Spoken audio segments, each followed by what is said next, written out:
Shri Guru Shri Juta Padakamalang. Hare Krishna.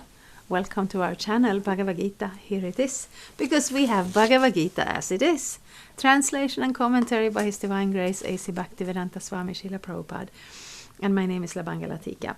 So, we are in the chapter 10, the opulence of the Absolute. And Arjuna has been hearing from Krishna about the very core of this Bhakti Yoga process, what it means to connect to Krishna and understand him. And then Arjuna is very appreciative of that. He just kind of accepts it and replies to Krishna like, okay, now I can understand this. I fully accept this. This is how it is.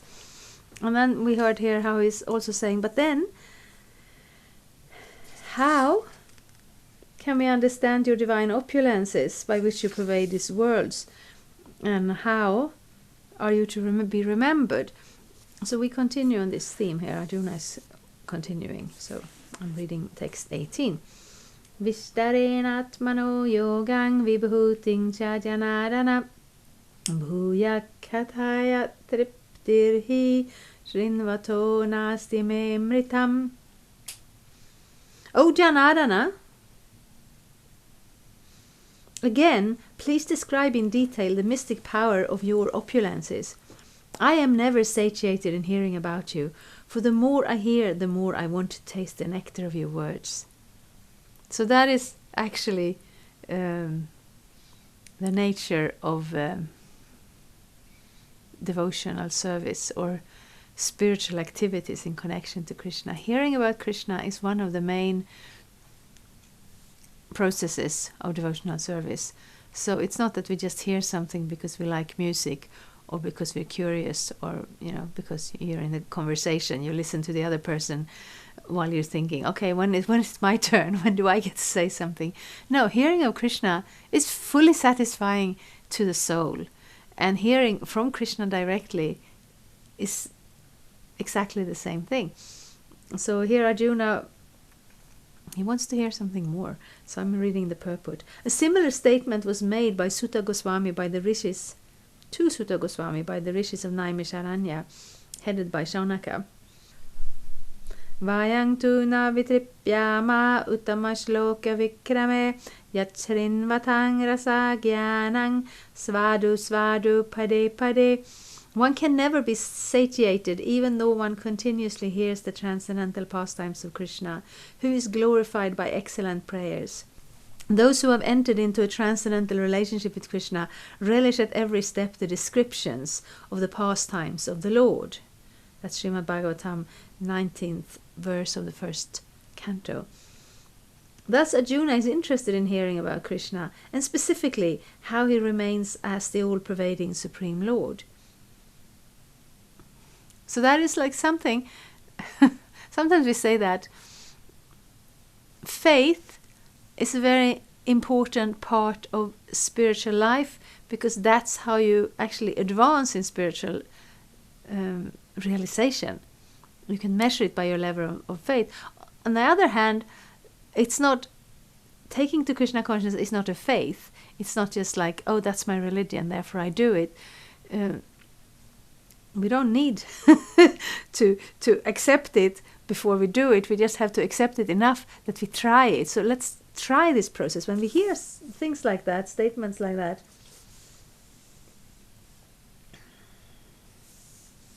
one can never be satiated even by hearing, because it is the nature of the soul to be connected to Krishna in one of the processes of devotional service. And when we say process of devotional service, it's not like it's a process for calculating mathematical sums or making cheese or,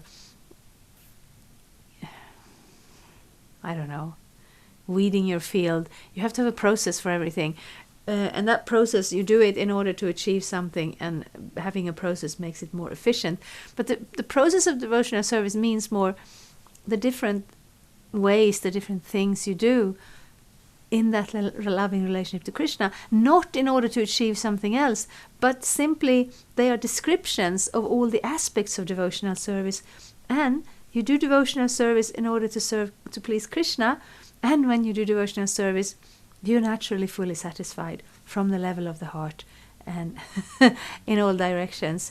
So that may sound a little fantastic, because we don't have experience of such a process where you hear of something and you speak of something and you remember something and then you're fully satisfied. That's not how it works in the material world.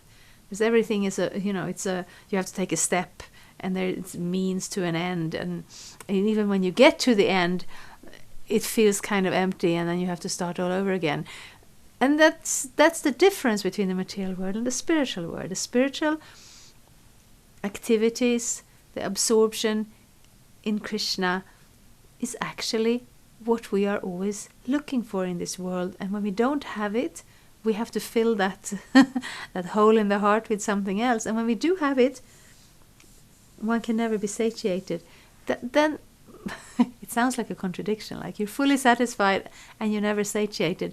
But that's good, because it doesn't get boring. It's not like you have a meal and it was very tasty, and then you're full and you can't eat anymore, and just looking at food is distasteful to you. But on the other hand, next day you're going to be hungry again. But Krishna consciousness is on the level of the soul, and it is always fully satisfying, and at the same time it never ends. You want to continue. And you can explain this a little bit philosophically, and it makes sense, but it's something you can't really fully believe it without experiencing it. So therefore, what Krishna and Arjuna are doing here is sharing this knowledge, so it will be accessible to people who are coming after. And that's what we're trying to do also. We're trying to practice this process from the Bhagavad-gita, and we also try to make it accessible to others. That's why Prabhupada translated all his books, why he set up all these Krishna temples all over the world, to have like a center where those who are practicing devotional service, they can be based there, and those who want to learn, they have somewhere to go, where the whole purpose of that place, the whole point of the existence of that place, is to share Krishna consciousness, to give us that opportunity to experiencing it for ourselves. Now, as far as Amritam, nectar, is concerned, any narration or statement concerning Krishna is just like nectar, and this nectar can be perceived by practical experience.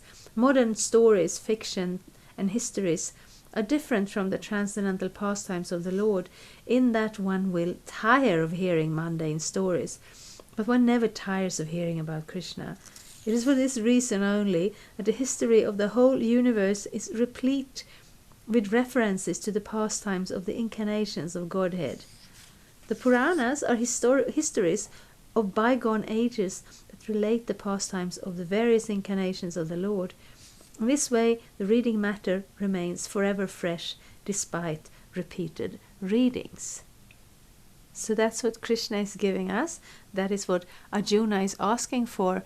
And as we see, Prabhupada came to the West, and then he brought a box of books that he had already translated. And the first activity he did when he left the boat, then he sold a set of books to the captain.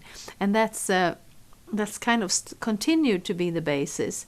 And it's not that, he didn't come here to open a bookshop. He came here to share Krishna consciousness. And this is actually such a good basis for it, because as we hear about Krishna, as we learn more and more, as we understand what the process is made of and how it is done, at the same time, these spiritual narrations of Krishna, they are spiritual in and of themselves. When we hear them through our ears, they enter into our hearts, and then they start to act on us. Because that's sometimes, I think there was a Greek philosopher who was into mathematics, and his conclusion was that everything is static because we can never really move. We can never really reach a point, because first we cross half the distance, And then we cross half of that distance, and then we cross half of that distance, and we never come to the point where there isn't another half distance to cross. And in real life, that is ludicrous. Because when we want to go somewhere, we take one step, and then we take another step, and then we covered, the same distance, and then we're there. So with spiritual life also, sometimes we get stuck in these philosophies of, now we're in the material world, and we're in the material consciousness, and we have a material body, and there are material words. And how is it possible to reach the spiritual world? It's not possible. God is unreachable. This is an interesting form of agnosticism, that you can't know God. It's impossible.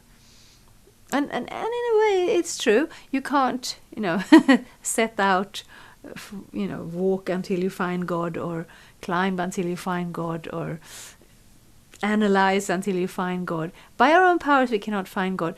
But the fact is that even if we're in this material world, we are of that same spiritual nature as God. We are just covered. So if Krishna comes and reaches out to us, and if we sincerely reach out to Krishna, it is not very difficult for him to lift these coverings a little bit for us. And then these words that are describing Krishna, they become spiritual. And then sometimes we can't understand that, because, if it's material, it's not spiritual. So if the sound is something material, how can it be spiritual?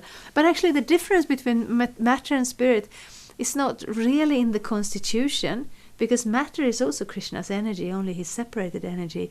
And when we connect it to Krishna, it is spiritual. So the difference is not... that is not the difference. The difference is our consciousness. So when we use this energy in Krishna's service, when we connect it back to Krishna again, then that underlying spiritual nature of everything is again revealed. So for Krishna, it's not difficult. He's not covered by this world. He's not hampered by this world. He's not controlled by this world. And we are tiny little spirit souls, so we're always dependent. So we can get, how to say, covered by this material energy, or we can take shelter of the spiritual energy, because we're Tatastha Shakti, we're marginal energy. We have to kind of belong somewhere. We have to always belong somewhere. But it is not impossible for us to come back to the spiritual nature.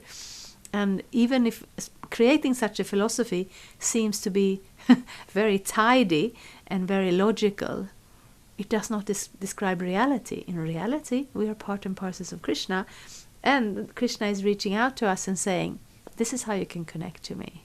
This is how you do it. So hearing this Amrita, this nectar of Krishna's activities, Krishna's pastimes, Krishna's words and instructions, that's how we do it. So we have the Bhagavad-gita, so we can do it by the grace of Krishna. Thank you so much. Hare Krishna. Thank you for watching. We aim for updates every Tuesday and Friday. Please come back. If you have any questions or comments, please leave them down there. We also have some links and information for you. And there is, of course, the subscribe button. Thank you. Hare Krishna. I'm a Hare Krishna, and I approve this message. Subscribe. Hare Krishna, Krishna Krishna, Hare Hare, Hare Rama, Rama Rama, Hare Hare. Hare Krishna, Krishna Krishna.